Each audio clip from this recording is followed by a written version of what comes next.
처음 뵙겠습니다. 네, 10월 23일 중앙교구 마음공부대학 4회차 시작하겠습니다. 두 손 모아 기도합니다.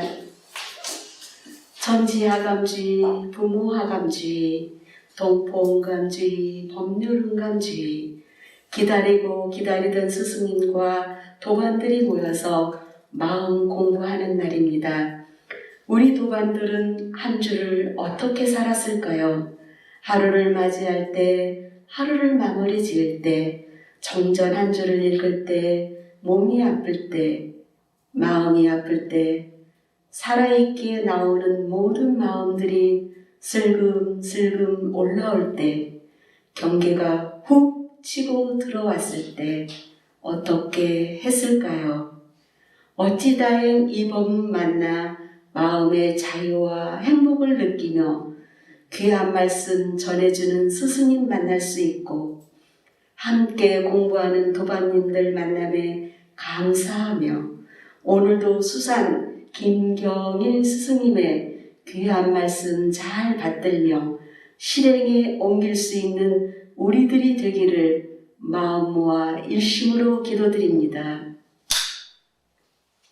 이 공부 함께 해주실 수산 김경일 스승님을 모십니다. 힘찬 박수로 맞이해주세요.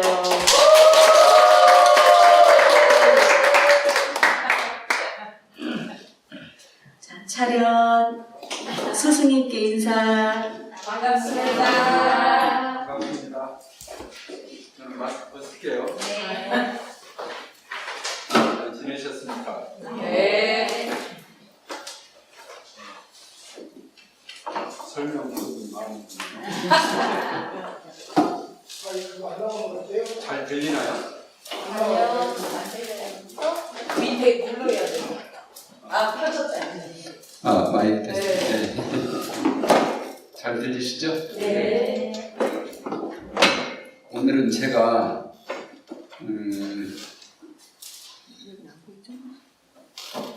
제 일기를 가지고 강의안을 만들었어요.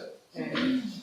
제가 평소에 이렇게 일기를 길게 쓰진 않는데 일기를 써가지고 지난 10월 10일 날 감각감상 일기인데 페이스북에 올렸는데 페이스북에서 사람들이 댓글을 다는 것을 보고 이것을 가지고 강의를 한번 해도 좋겠다 그렇게 해서 그 일기를 제가 오늘 강의하기 좋게 그냥 시간이 좀 있어가지고 썼으니까 제가 읽으면서 그냥 말씀을 드리겠습니다. 그리고 여러분들 이제 끝나고 활발하게 의견이 좀 교환됐으면 좋겠어요. 궁금하신 거, 또 평소에 생각했던 거. 제목은 본원에 대하여 이렇게 했는데 이 본원이 우주만유의 본원할 때 그 원자하고 틀리죠? 지금 이 원자는 원할 원자, 소원할 때 원자예요. 우주만유의 본원할 때는 근본 원자, 삼수변에 쓰는 것이고요. 우리가 보통 본원하면 우주만유 본원을 생각하는데 이 본원이란 말도 우리 교전에 간간이 있어요. 간간이 있고 그런데 그게 참 제가 어느 날 문득 이 말에 그 화두가 돼가지고 오랫동안 생각했다가 이렇게 이해를 하면 좋겠다 싶어서 그걸 가지고 감각감상을 쓴 내용이기 때문에 그렇게 읽으면서 말씀을 드리겠습니다. 이 자료 다 받으셨죠? 네. 언제부터인가 제 오랜 화두 가운데 하나는 사람이 왜 세상에 태어나는가에 대한 의문이었습니다. 사람은 왜 태어나나? 우리가 세상에 태어나 사는 것은 무언가 뜻이 있을 텐데 피할 수 없이 반드시 하지 않으면 안 되는 어떤 숙제가 있다면 그게 도대체 뭘까? 만물은 다 자기 존재 이유가 있다고 말하는 것처럼 사람이 세상에 태어나 이렇게 살아가는 것은 쉽게 알 수는 없지만 무언가 까닭이나 분명한 목적이 있을 것 같았습니다. 그러나 그렇겠다 싶을 뿐 늘 생각이 왔다 갔다만 하고 답이 명료해지지 않았습니다. 사람들은 다 자기 나름의 꿈을 가지고 삽니다. 어떤 사람은 부자 되는 꿈을, 어떤 사람은 높은 지위에 오르는 꿈을, 어떤 사람은 지식을 쌓거나 기계를 발명하는 꿈을, 또 어떤 사람은 가수가 되고 배우 되는 꿈을 향하여 살아갑니다. 그러다가 나이가 들면 건강하기만을 바라거나 행복하기를 바라죠. 그런데 저는 이런 꿈, 되면 좋고 안 되면 말고식의 꿈이 아니라 피할 수도 없고 보다 근원적인 삶에 어떤 이유나 목적이 있지 않을까 하고 문득문득 생각을 해보았습니다. 그러면서 본원이라는 말이 늘 내 머리를 맴돌았습니다. 어느 날 문득 본래 서원이라는 말이 생각났습니다. 그 본래 서원이라는 말 들어봤죠?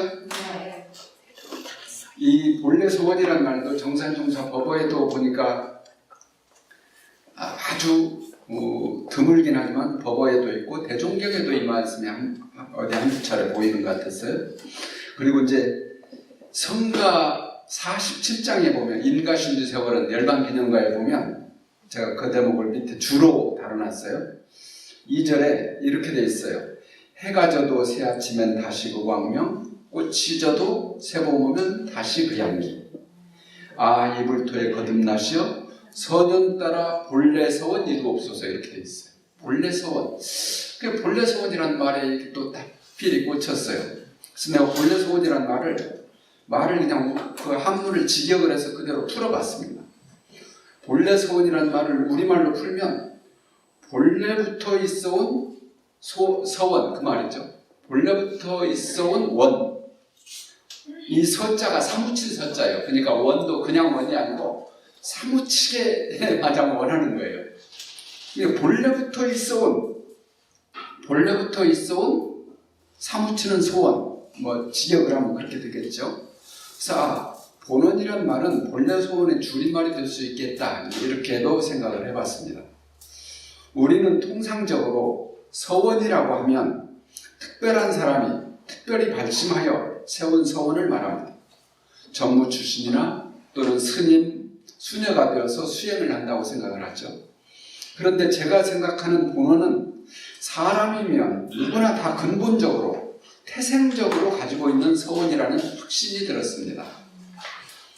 아니 사람만이 아니라 모든 유정물이 다 불성을 가지고 있다고 말하는 것처럼 모든 유정물은 그 본원이 있다는 것입니다. 그것이 도대체 뭘까 이렇게 또 생각을 하다가 어느 날 대종경을 봉독하다가 대종사께서 육타원 이동진화 종사님을 만나서 하신 본문이 나옵니다. 그게 인도품 6장이네요. 사람이 세상에 태어나 해야 할 가장 근원적이고 크고 중요한 일은 첫째가 스승을 만나 성불하는 일이고 두 번째가 대도를 얻은 뒤에 창생을 구원하는 일이라고 하신 말씀에서 문득 감상이 떠올랐습니다. 아, 그렇구나. 이것이 우리 본원이구나. 잠깐 이 동진화 선생에 대해서 말씀을 드리면 이 동진화 그냥 우리 어른들은 이 동진화 종사님을 그냥 동진화 할머니 그래요. 종사 이렇게 잘 안 하고 이동진화 할머니, 육타원 할머니 그렇게 얘기를 많이 하죠. 그만큼 자비보살로 아주 각인이 되어 있는 분이신데 그분은 저 경상도 함안 쪽에서 나셔가지고 몰락한 가문의 집안의 따님으로 태어나셨어요. 그래가지고 어떻게 해서 이씨조선의 왕족의 말하자면 첩으로 시집을 갔어요. 옛날에는 몰락한 가문에서 그렇게 많이 가셨다고 그러더라고요. 어디 자료에 보니까. 그래가지고 누군가 성성원? 하여간 성성원 그때 이 구타원님 중심으로 해서 이렇게 만났던 인연들이 있어요. 그쪽 어떻게 인연이 돼가지고 대종사님을 뵙게 됐어요. 대종사님을 뵙고 만덕산에 오셔가지고 이 동진화라고 하는 법명을 받으셨고요. 대종사님을 뵙고 이분이 당신 남편한테 출가하겠다고, 그러니까 나는 전무출시로 살겠다고 제안을 했어요. 그러니까 남편이 굉장히 아꼈던 분이기 때문에 고민하면서 그러지 말고 내가 당신이 수도하는데 모든 뒷바라지를 다 해줄 테니까 그 출가한다는 얘기를 해주잖아. 그래가지고 그렇게 해도 끝까지 그 고집을 꺾지 않고 이제 출가한다는 말은 완전히 이제 별거하고 이혼한다는 말이죠. 그래서 결국은 남편한테 허락을 받아서 이혼을 하고, 그러니까 남편이 자기 상당한 재산들을 이렇게 그때 이혼할 때 주셨는데 그게 이제 서울 우리 창신동 교당의 토대가 됐어요. 그때 주신 집을 그대로 내놓으셔가지고 그러고 그냥 당신은 전부 추진을 이렇게 오셔서 평생 대종사님 옆에서 심부름하면서 이렇게 사시면서 그러니까 왕족의 마님으로 계셨기 때문에 얼마나 이렇게 교양도 있으시고 그러시겠어요. 예, 그러신데도 그 척박한 그 초창기 총부에 오셔서 이렇게 대종사님 아마 의복이라든지 이런 것들 뒷바라지도 하시고 그러면서 또 여자 전무 출신들 젊은 그 후진들 이런 사람들 이렇게 상담하고 얘기 들어주고 이렇게 하면서 이렇게 평생을 사시다 돌아가신 분인데, 하여간 대종사님께서 이 육타원님에 대해서 이 법문을 하신 거예요. 사람의 세상에 따라서 가장 중요한 일 두 가지가 있는데 하나는 성불하는 일이고 하나는 재중하는 일이다 그 말이죠. 그렇구나, 이것이 우리 본원이구나, 그런 생각이 제가 들었어요. 그러면서 제가 온몸에 전율이 왔습니다. 묵은 채증이 가시듯 가슴이 시원하고 머리가 개운했습니다. 그래, 성불재중의 서원은 내가 하고 말고의 서원이 아니야. 수천 수억 겁전, 아니 태초부터 본래부터 내가 언제부터 있었는지 모르지만 하여간 본래부터 내가 이루어야 할 운명 같은 거다. 이것은 운명 같은 것이다. 피한다고 피해지는 일도 아니고 모든 생명들은 다 법신불과 하나인 것처럼 보는 동안 법신불과 하나다. 이게 대장부 일대사다. 이 문제를 풀지 못하고는 우리는 숙제를 풀었다고 말할 수 없는 것이다. 여전히 이 문제를 풀지 못하면 여전히 미망과 속박과 윤회를 벗어나지 못한다. 그런 뒤에 잠시 뒤에 그 반문이 생겼습니다. 그러면 왜 이렇게 중요하고 큰 일대사, 이 본원의 일에 뜻을 내는 사람들이 많지 않을까?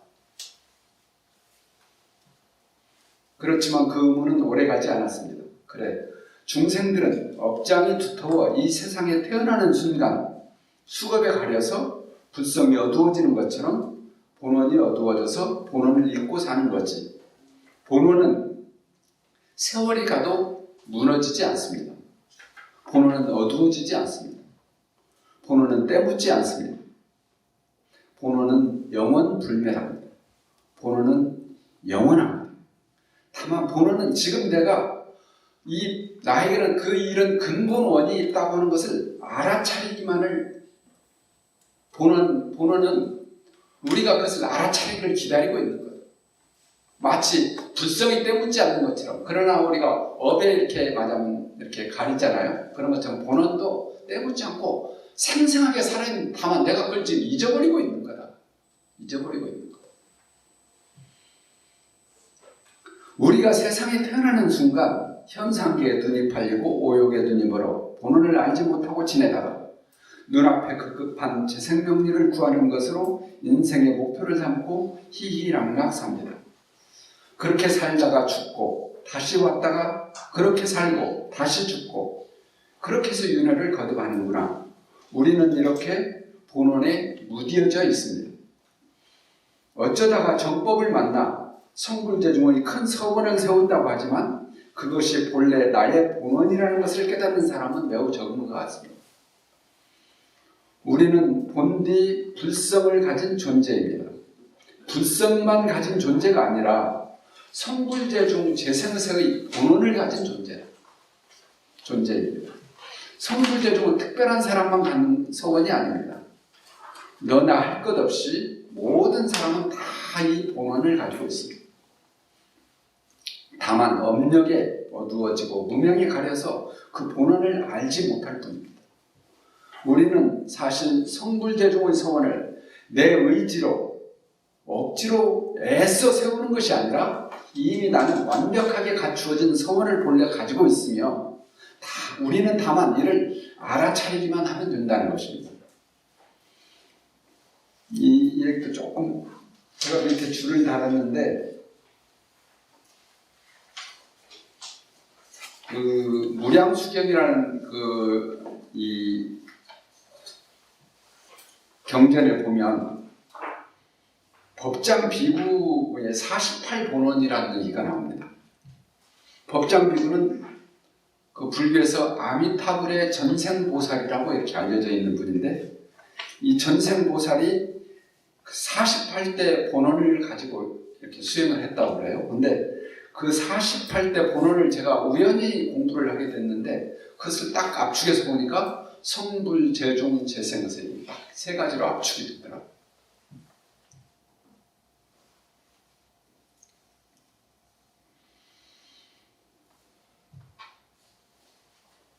대부분의 사람들은 불법의 탁월함을 알면서도 이런저런 이유를 들어 마음을 내지 못합니다. 마음을 낸다 하더라도 이 생에는 여건이 안 되니 다음 생에는 꼭 해야지. 또는 건강이 안 좋아서 못하니 건강이 좋아지면 해야지. 지금은 살기가 어려워서 못하니 형편이 좋아지면 해야지. 이렇게 생각을 합니다. 그러나 이것은 착각입니다. 지금 나에게 주어진 조건은 우리의 본래 서원을 수행하는데 조금도 부족하지 않고 전혀 방해되지 않습니다. 내가 지금 남자든 여자든 나이가 많든 적든 내가 농사를 짓든 교수를 하든 내가 돈이 많든 적든 내가 건강하든 건강하지 못하든 몸이 아프면 아픈 몸 경계작용을 가지고 공부하면 되고 가난하면 가난한 경계의 마음작용을 가지고 공부하면 되는 것입니다. 성불하는 데는 아무 지장이 없다는 거죠. 근데 대부분의 사람들이 나는 몸이 아프니까 건강해지면 공부해야 되겠다. 나는 지금 너무 가난하니까 돈을 좀 벌어놓고 해야 되겠다. 이런 식으로 이렇게 생각을 하는데 그게 잘못됐다는 거죠. 지금 이 자리에서 바로 본원이 진실로 나한테 완벽하게 갖추어지는 것을 아는 순간에 지금 나한테 주어진 조건이라는 것은 나한테 공부하는데 최적의 조건이라는 겁니다.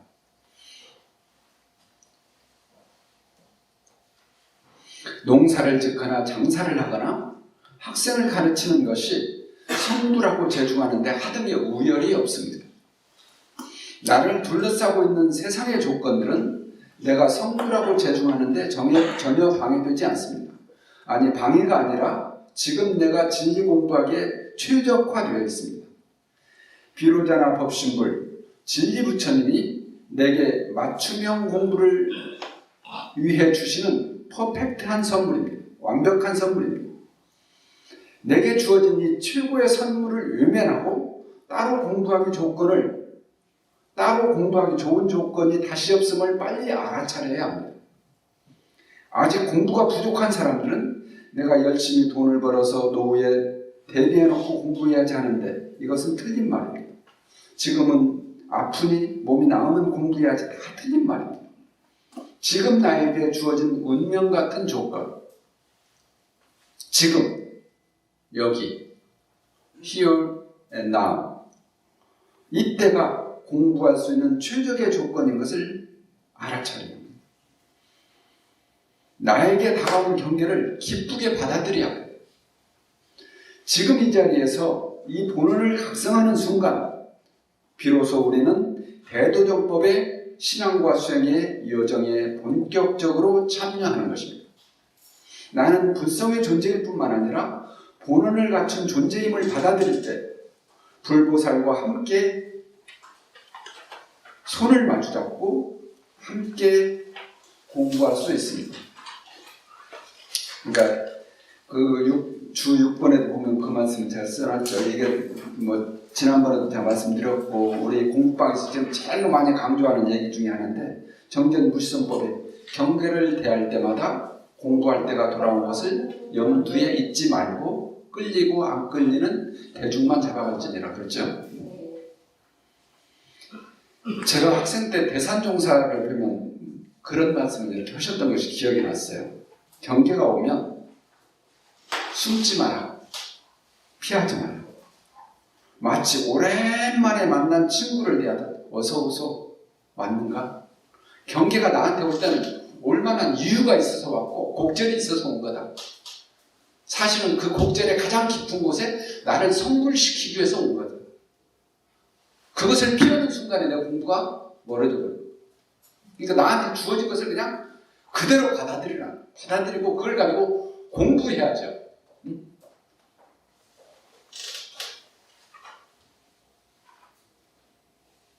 이 공부길은 신앙과 수행이 완벽하게 갖추어진 공부길입니다. 온전하게 믿으십시오. 온통 부처님에게 귀하여 법이 안내하는 대로 앞으로 나아가면 됩니다. 백척간도 진일보. 이 말도 많이 아는 말이죠. 이게 낭떠러지에서 손 떼라 그런 말씀 있죠. 우리가 손을 떼면 죽을 것 같은데 손을 떼는 순간에 우리가 비로소 다른 세상에 눈 뜰 수 있는 거예요. 지금 세상에 대한 애착 탐착이 있어가지고 손을 못 떼요. 그래도 아쉬워. 다 놓았다고 해놓고도 마지막 손을 못 떼. 근데 그 손을 탁 놓으면 새로운 세상이 전개된다. 신세계. 이 공부가 일승의 법이며 최상승의 법입니다. 일승이란 말은 이게 불교에서 나오는 말인데 일승이란 말은 그냥 이 본원이란 말 한마디에 모든 공부가 다 들어있다고 말해요. 모든 공부가 여기 다 함축되어 있다. 최상승이란 말은 가장 뛰어난 가르침은 최상승이라고. 최상승법이다. 본원을 자각하고 받아들이면 문득 삶의 차원이 달라집니다. 지금까지 보지 못했던 새로운 세상이 열립니다. 개벽이 시작되는 것입니다. 내가 늘 원수라고만 여겼던 남편이 내 성불하는 공부의 최고의 재료의 공급처이고 내 본원을 이루게 하는 최적의 합력자이며 그 오타는 내 합력입니다. 합력자이며 늘 짐으로만 여겼던 자식들이 나를 성불의 길로 인도하는 천사들이고 반면교사임을 알게 됩니다. 꼴도 보기 싫던 앞집 아줌마가 나를 비춰보는 거울이 되고 피할 수만 있다면 피하고 싶은 식구들이 내게 서원을 성찬하는 훌륭한 도움이라는 것을 비로소 알게 된다. 그런 뜻입니다. 현상세계의 삶을 내가 다 예측할 수는 없습니다. 이 세계 삶이라는 것이 다 모든 것도 아니에요. 이것은 그냥 순간에 지나가는 마담입니다. 눈앞의 행과 불행을 초조하게 계산하지 말고 사람들은 늘 조급해요. 그리고 눈앞에서 늘 이 이해관계에 마음이 조급하고 초조하고 그것 때문에 온갖 시비에 휘말려가지고 세월을 그냥 다 흘려보내는 거예요. 눈앞의 행불행을 초조하게 계산하지 말고 고아락을 타산하면서 마음 졸이지 말고 자기 주견을 고집하거나 분별주착하지 말고 주어진 조건에 안분해야 합니다. 이 본원을 각성하는 순간에 내 마음이 편안해지는 것 같아요. 그리고 내가 사는 목적이 딱 서지는 거예요. 어찌 다해 대도정법을 만나서 이 공부 이 사업하게 된 것을 이 생의 최대의 행운으로 생각하십시오. 이 생명을 주시고 내가 바로 불성을 가진 존재이고 본원이 이미 갖추어진 존재임을 알았으니 나는 오직 감사한 마음으로 정진의 정진을 거듭하리라 기도하십시오. 내 현실의 존재는 별것이 없으나 본원을 각성하는 순간 나는 세상에서 가장 존귀한 사람이 됩니다. 내가 바로 부처님의 종자와 부처님의 서원을 하니 이보다 더한 행운이 어디 있겠습니까? 천하농판이 되세요. 천하농판 아마 한 번쯤은 들어보셨을 건데 교무님들이 많이 인용을 하시는 건데 주 11번에 보면 그 천안홍판, 이 대종사님이 아주 좋아하셨던 노래라고 그래요. 집에 가면 노복같이, 그러니까 집에 가면 노복은 그냥 하인처럼 이렇게 말하면 된다고 말이죠. 노복같이, 들에 나면 농부같이, 산에 가면 목동같이, 길에 나면 고로같이, 길을 나가면 고로, 나이 드신 나그네같이, 그 말이에요. 고로라는 말은 나이 드신 노인같이 그런저런 공부하여. 그러니까 따로 공부처가 따로 있는 게 아니고요. 내 사는 조건이 다 공부하는데 하등에 지장이 하나도 없다는 거예요. 논에 가서 논에 공부하고, 밭에 가면 밭에 공부하고, 집에 공부하고, 그런저런 공부하여 천하농판 되어보소.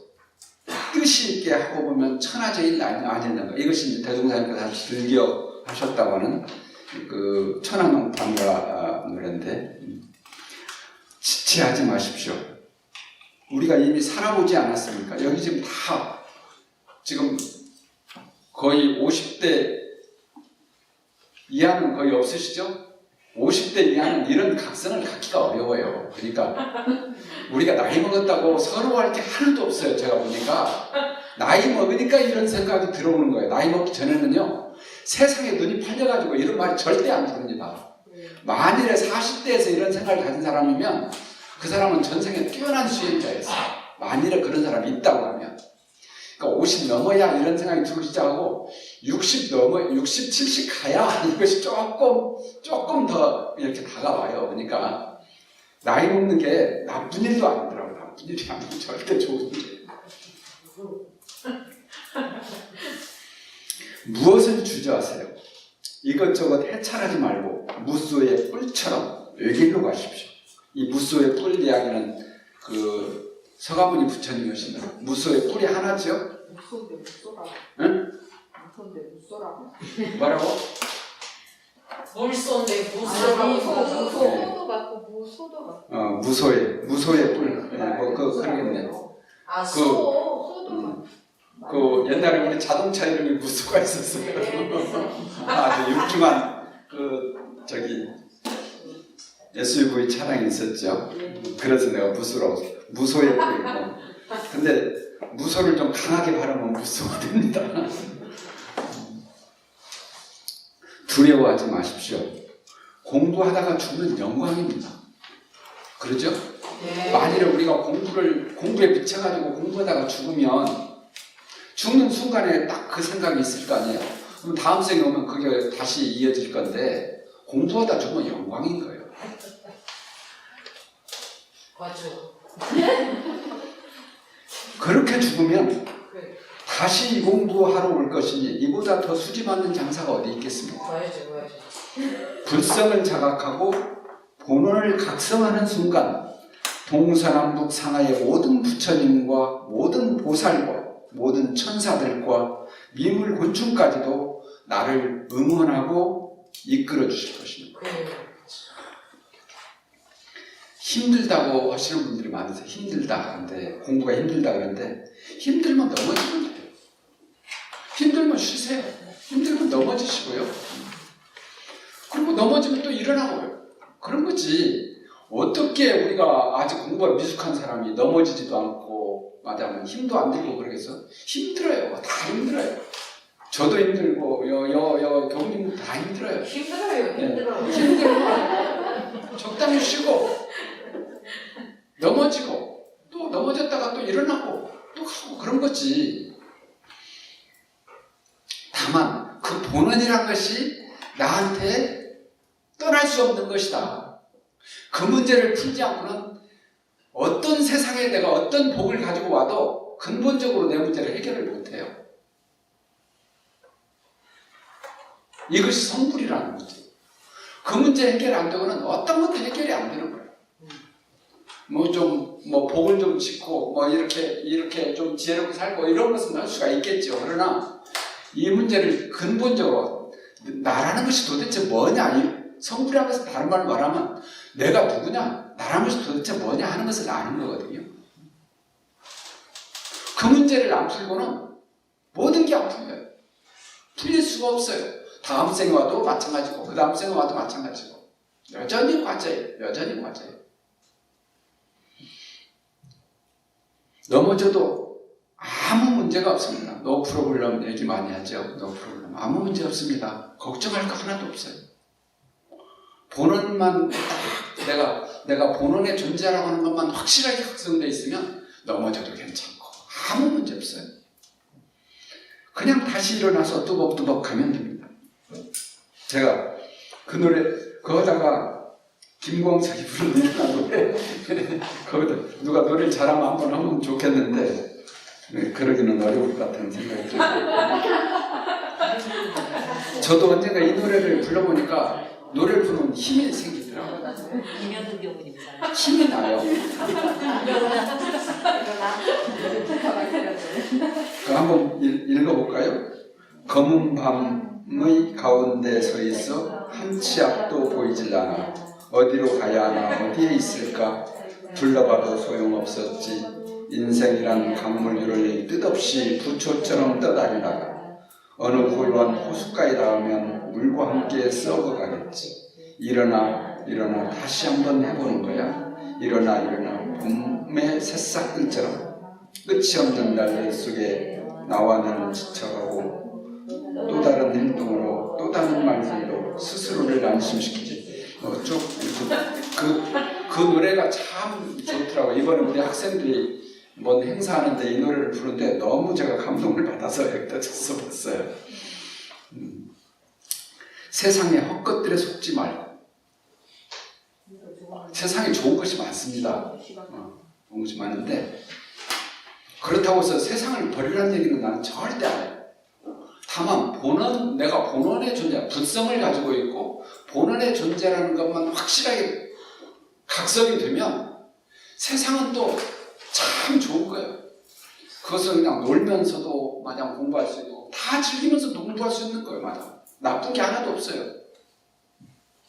옛날 스님들은 공부하려면 세상을 다 버리고 가라고 그랬어. 그래서 결혼도 못하게 하고 또 그냥 옷도 회색만 입고 무슨 거라고 이렇게 해서 단속을 많이 했는데 대종사님 그런 거 다 우리 다 터버렸어요. 다 터버렸어. 남자 여자도 없고요. 정남정녀도 없습니다. 그냥 내가 원해서 정남정녀 하는 거지 누가 시켜서 하는 것은 정남정녀 아니에요. 그래서 이번에 그런 문화도 다 터버리는 거예요. 얘기가 좀 엉들어 갔어요. 근데 하여튼 그렇게 이 말하고 연결이 다 돼 있어요. 이 대도에는 조건이 없습니다. 대도문문이라는 말 들어봤죠? 대도문문. 큰 도에는 들어가는 문이 따로 없습니다. 들어가는 문이 따로 없다는 말은 모두가 다 문이 된다는 말이에요. 어떤 것도 다 문이 되는 거예요. 이래도 갈 수 있고 저래도 갈 수 있고 다 갈 수 있는 거예요. 그러니까 세상의 헛것들에 속지 말고 휘둘리지 말고 본을 향해 나아가면 천지만물 호공법계는 물론 미물 곤충까지라도 나를 지지하고 격려할 것입니다. 이렇게 제가 일기를 가지고 오늘 어떻게 할까 하다가 그냥 이렇게 그 강의안을 만들어서 읽었어요. 읽어서 그냥 하면 또 그냥 이해가 옆으로 셀 것 같아서 이제 이렇게 말씀을 드렸으니까 이걸 가지고 이야기를 좀 나눠봤으면 좋겠어요.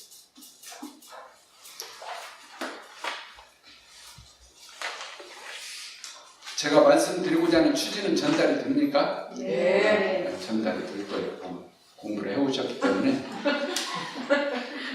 근데 진짜 그냥 그렇다고 해서 내가 특별한 저기에 살자는 것도 아니에요. 그냥 지금 사는 그 조건에서 그거 하나만 딱 알아차리는 거예요. 나는 성불하고 재중하는 이 본원이 내 삶의 가장 근본되는 조건이다, 원이다. 나는 그 문제를 풀어야 된다. 내가 지금 가난하게 살든 부자로 살건 내가 이런 일을 하건 저런 일을 하건 건강이 좋건 나쁘건 그 문제가 나한테서 뗄래야 뗄 수도 없고 뗄 수만 있으면 떼면 되는데 뗄래야 뗄 수가 없다. 떼는 순간에 나는 내 문제를 풀 수가 없는 것이기 때문에 어떻게 보면 굉장히 지금 제가 무거운 주제이기도 하고요. 저는 이 무거운 주제를 아주 유쾌하게 다뤘으면 좋겠다는 생각을 가지고 있어요. 안 유쾌한가요? 감사합니다.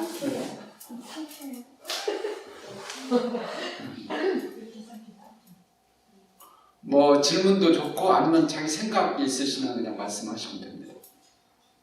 예. 자기 소개 좀 하시죠. 제가 오랜만에 왔더니 이름을 다 잊어버렸어요. 마스크 써서 얼굴도 반갑습니다. 기억도 안 나요. 마스크 국가문화의 써서. 학선입니다. 어디? 국가문화의 북광주. 예예. 아이고 멀리 오셨구나. 황성윤. 네. 오늘 이거를 접하면서 지금 제 머릿속에 제일 떠오르는 게요. 예. 교우님이 설법하실 때 예. 아니 이제 우리 교우님이 예. 우리는 진급하기 위해서 왔다. 음. 그 이야기를 들은 뒤로 그게 계속 내 머릿속에 있었어요. 어떤 의미에서 내가 뭐 어떻게 하면 내가 진급할 수 있을까? 그런 것을 지금 머릿속에 항상 갖고 있는 상황에서 오늘 이거 들으면서 번호를 알면 내가 진급할 수 있는 것을 알 수 있지. 그렇죠. 네, 그렇습니다. 이제 저가 처음에 우리가 이렇게 태어난 거는 진급하기 위해서 이번 생에 왔으니까 잘 살아보자고 그런 말씀하실 때에 좀 어떻게 진급해야 될지 몰라서 제가 좀 답답해했던 적이 있었던 것 같습니다. 그래요. 그러니까 이 공부 중에 으뜸 가는 공부는 내 마음 가운데 이 원을 확실하게 세우는 것입니다. 좀 우리가 잘 살고 못 살고 조금 공부를 잘하고 못하고는 크게 상관이 없어요. 살다 보면요, 내가 예기치 못한 일로 인해서 넘어질 수도 있어요. 근데 본원이 있는 사람은 반드시 일어납니다. 근데 이 원이 없는 사람은 넘어지면 못 일어날 수도 있어요. 그러니까 저는 그래서 공부를 좀 조금 잘하고 못하고 그것이 큰 대수가 아니다. 그런 생각이 들어요. 그냥 원만 확실하면 그 사람은 그냥 그 부처님으로부터 수기를 딱 받는 거랑 똑같아요.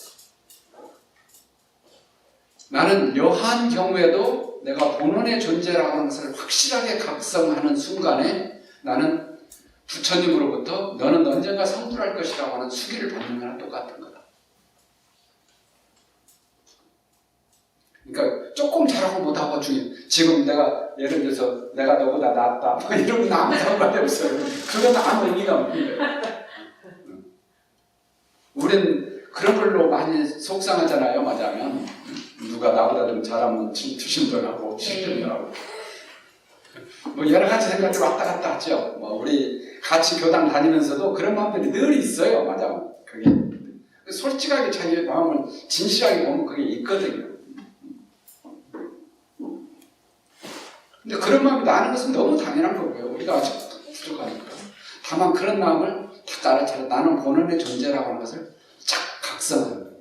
그래, 나는 이런 사람이지. 나는 세상에 아무도 나를 쳐다보지 않아도 나는 부처님 앞에 당당한 거예요.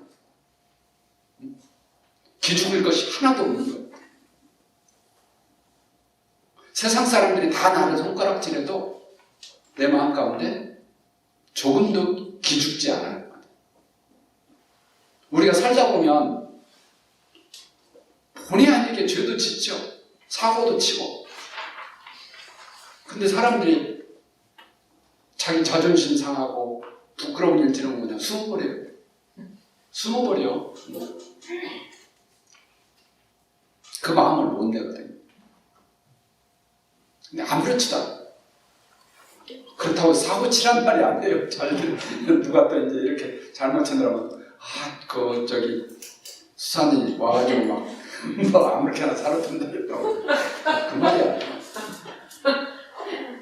저는 그냥 너무 모범생으로 사는 것이 저도 그 모범생 같은 삶을 살았거든요. 그것이 꼭 좋은 일이 아니더라고요. 그렇다고 나쁜 일도 아니에요. 이렇게 말하면 또 모범생으로 사는 말한 것처럼 아닌데 원이 이 본원의 존재라고 하는 것이 확실히 각성되어 있으면 모범생으로 살아도 좋고 모범생 아니게 좀 살아도 아무 문제가 없다. 아무 문제가 없다. 그리고 지난날에 내가 어떻게 살았다 이거 상관없어. 내가 좀 남한테 평판이 좋게 살았던, 남한테 손가락질 받으면서 살았던 그것은 상관이 없어요. 이 본원의 존재라고 하는 걸 각성하는 순간에 그것은 별 의미가 없어져요. 네. 안녕하세요. 저는 인천교당의 이지정입니다. 인천? 경기도 인천. 이천? 인천. 인천? 네. 오, 이렇게 시장이 여기여서. 네, 인천에 좋아요. 제가 오늘 벨기 타고 왔어요. 수사님의 강의를 들었는데요. 저 같은 경우도 초등학교 때 그런 의문이 들었던 것 같습니다. 네. 왜 인간은 태어났지? 저희 조카도 저한테 와서 왜 사람은 태어나요? 라고 물어보더라고요. 초등학교 6학년짜리가. 근데 그 답을 저는 못했거든요. 저는 막 예전에는 막 이렇게 공상을 하면서 왜 태어났지? 이 사람들은 왜 이렇게 지구에서 살아갈까? 지구를 더럽히면서 다 죽어야 돼. 이렇게 생각을 한 적도 있었는데 오늘 수사님의 강의를 듣고 아 성불하는 일이구나. 그리고 또 찬생을 구원하는 일이 우리의 목적이구나라는 걸 믿으면 되겠다라는 생각이 들었습니다. 궁금한 것은요. 네.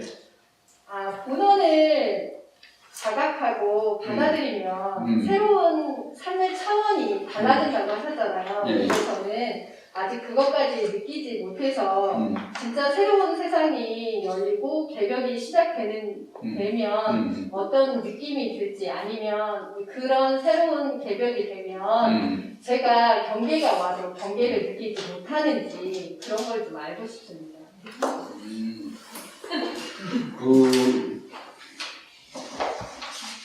여근에도 이제 충분히 저는 뭐 얘기를 했는데 내가 본원의 존재라고 나한테 하여간 언제 내가 생겼는지 모르면 내가 생기는 순간부터 나는 본원의 존재다. 불성의 존재고 불성의 존재라면 부처님이 이미 개유불성이라고 해가지고 세상의 모든 생명체들은 다 불성을 가지고 있다고 하는 얘기를 우리가 알고 있죠. 근데 저는 이제 거기서 한 걸음 더 나가서 불성만 가지고 있을 뿐만 아니라 불성을 가졌기 때문에 근데 세상의 모든 이 창생들이 불성을 가지고 있음에도 불구하고 그 불성을 완각하고 있는 거거든요. 근데 불성만 가지고 있는 존재가 아니라 우리는 불성 그 자체면 우리가 상관이 없는데 말이 좀 꼬인다. 불성 그 자체면 상관이 없는데 우리는 말하자면 그 불성으로부터 멀어진 존재예요. 지금 삶이. 이제 우리들의 그런 잘못된 어떤 생각들, 그러니까 번뇌, 미망, 뭐 이런 것들 면에서 그런 것들이 이제 쌓인 것을 우리가 업이라고 그러죠. 업으로부터 이것이 우리가 불성이 있음에도 불구하고 그것이 이렇게 덮여져서 우리는 보통 사람들은 이 껍데기를 나로 알아. 참 나를 알지 못하고 이 껍데기를 진짜 나로 알고 산다고. 근데 그러니까 이 종교 수행이라는 것은 그 껍데기 우를 벗고 참나로 돌아가는 것인데 그것이 우리 원이라는 거예요, 맞아요.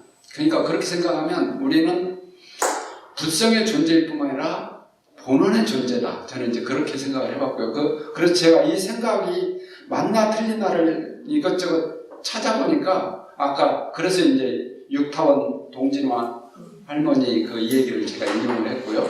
그 말씀을 들으니까 거기에 딱 그렇게 돼 있더라고요. 사람이 세상에 태어나서 가장 크고 중요한 일은 성불하고 제중하는 일이라고 딱 그렇게 대종사님이 말씀을 하셨어요. 그래서 이것이 본원이구나 그런 생각을 했고 본원이라는 것을 각성하는 순간에 세상이 어떻게 달라지냐 지금 그런데 아까 얘기한 것처럼 내가 그 본원의 존재라고 하는 것을 각성하는 순간에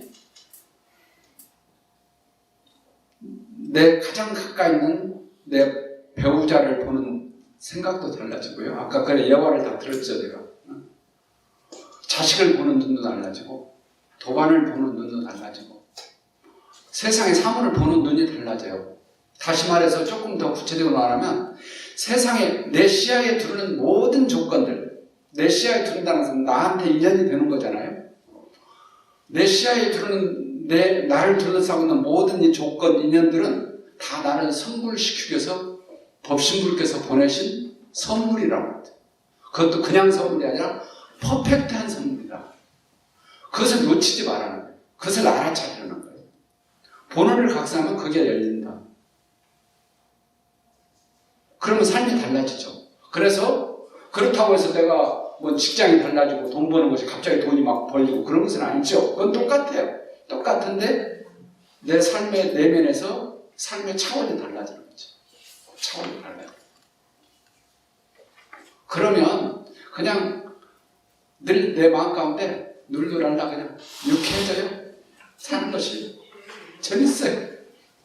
나 아니야 이러든지 말든 유쾌해 그냥. 그리고 전에는 그 남편이 미웠는데 그 남편이 깝깝한 소리를 하죠. 그리고 여전히 나를 보는 눈이 그러지. 그래도 그것이 미웁지를 않아요. 아, 저 사람 아직 몰라서 그래. 아직 몰라서 그러지. 저 사람도 본래 불성을 가지고 있는 존재고 저 사람도 본을 가진 존재인데 아직 몰라서 그래. 그 마음이 연민의 마음이고 불쌍한 마음, 딱한 마음이잖아요. 그게 교화예요. 그게 재중이에요. 성불 재중할 때 재중이라는 말은 그 마음이 재중하는 거예요. 꼭 뭐 교당을 어디 데리고 와야 하면 재중하면 안 돼요. 그 마음이 이미 재중하는 마음. 그러니까 성불 재중은 그냥 같이 붙어 있어요. 또, 예, 말씀하시죠. 이비교당의 장덕인데요. 예. 교우님의 퍼펙트한 선물에 그 말씀에 감사드려요. 예. 저는 제 배우자가 제 호기라고 생각을 했거든요. 예. 배우자가 호기라고. 배우자가 호기라고 생각을 예, 했어요. 네, 그렇죠. 되게 다 그렇죠. 네, 그래서 나는 잘나고 잘나기 때문에 그 혹을 떼고 싶어서 막 안 달리다 했는데 오늘 말씀을 듣고 보니까 퍼펙트한 선물이라는 말에 이럴 수가 나를 공부시키기 위한 그렇죠. 그런 큰 선물이라는 거에 좀 눈물이 핑 돌았어요. 사실 이제 동계로 인해가지고 제가 이제 넘어져가지고 힘들어하고 있거든요.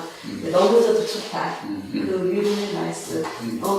다시 일어나면 되는 거지. 그래서 그게 선물이고 이제 제가 받아들일 수 있는 그런 상황이다라는 그 말씀이 굉장히 마음을 와닿았어요. 그 말씀 잘 받아들였습니다. 감사합니다. 오늘 제가 이 얘기를 하기를 잘한 것 같아요. 하여간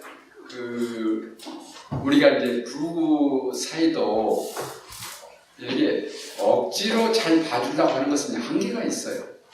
결국은 좀 가다가 스톱돼요. 좀 가다가 더 깊은 수렁에 빠지고요. 왜냐하면 내가 너한테 이렇게까지 했는데 이 마음이 심어지거든요. 내 마음 가운데. 이게 성립 공부란 것이 그냥 우리가 마음 공부하고 나는 구분을 해요. 마음 공부와 속 깊은 마음 공부를 저는 구분을 합니다. 속 깊은 마음 공부는 성리에 바탕한 마음 공부예요. 그러니까 성리에 바탕하지 않은 공부는요. 예를 들어서 우리가 그 선이라는 것은 좋은 거잖아요. 선을 많이 쌓으면 좋은 거죠. 네. 사람 착한 건 좋은 일이잖아요. 네. 근데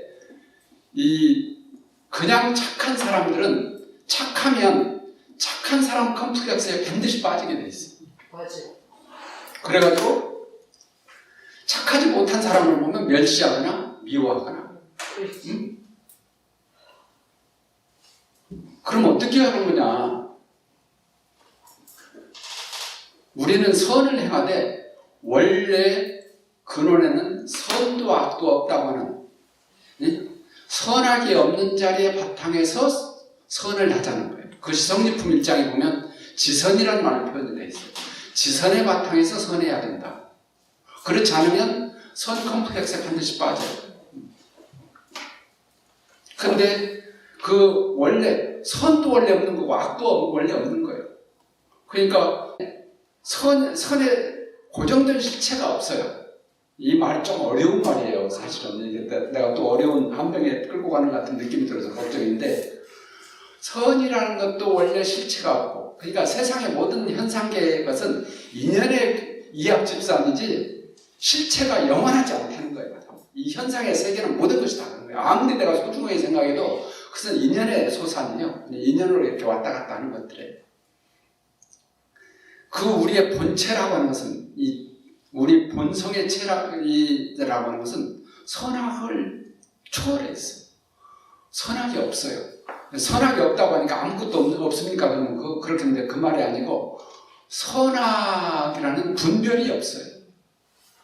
선악이라는 분별이 없는 그 마음의 바탕에서 선을 해야 선이 함정에 빠지질 않아요. 그렇지 않으면 선을 했다는 상이 남고 선을 했다는 교만이 남아서 세상에 다시 그 선으로 인해서 죄에 빠져요. 그게 세상살이에요. 그게 윤회라는 거예요. 윤회. 또 악도 마찬가지. 악도 실체가 없는 거예요. 그러면 악을 해도 괜찮냐? 그 말은 아니에요. 악도 원래 실체가 없어. 이것도 그냥 인연 따라서 악을 내가 지은 거예요. 맞아. 그렇기 때문에 원래 죄복이 없다. 죄복이 돈공하자 그러죠. 죄복이 돈공한 자를 알아서 복을 지으면 괜찮은데 또 죄복이 원래 없는 자를 알아서 아는 사람이 죄를 지으면 죄를 지었다가도 원래 죄복이 실체가 없는 것을 알기 때문에 그 죄로부터 벗어날 수가 있는 거예요. 그런데 이 보통 사람들은 그냥 죄에 빠지면 죄의식에 빠져가지고 죄에서 빠져나오지 못해요. 그게 차이가 있어요. 성립공부, 이 속 깊은 마음공부와 마음공부의 차이가 그게 있어요. 보통 마음공부는 그냥 착하게 살아라, 복 지어라, 응? 좋은 일 해라, 응? 남편 좀 이쁘게 봐줘, 그냥 막 이런 정도 가지고는 근데 그 공부가 해결이 안 돼. 그래서 성립 공부를 해야 돼. 지금 제가 드리는 이 말씀은 그런 거와 관련돼서 말씀드리거든요. 10분 쉬었다. 그럴까요? 다음에 일기 가지고 하시는 거죠? 일기 다 준비해 오셨죠? 네. 10분 쉬겠습니다. 감사합니다.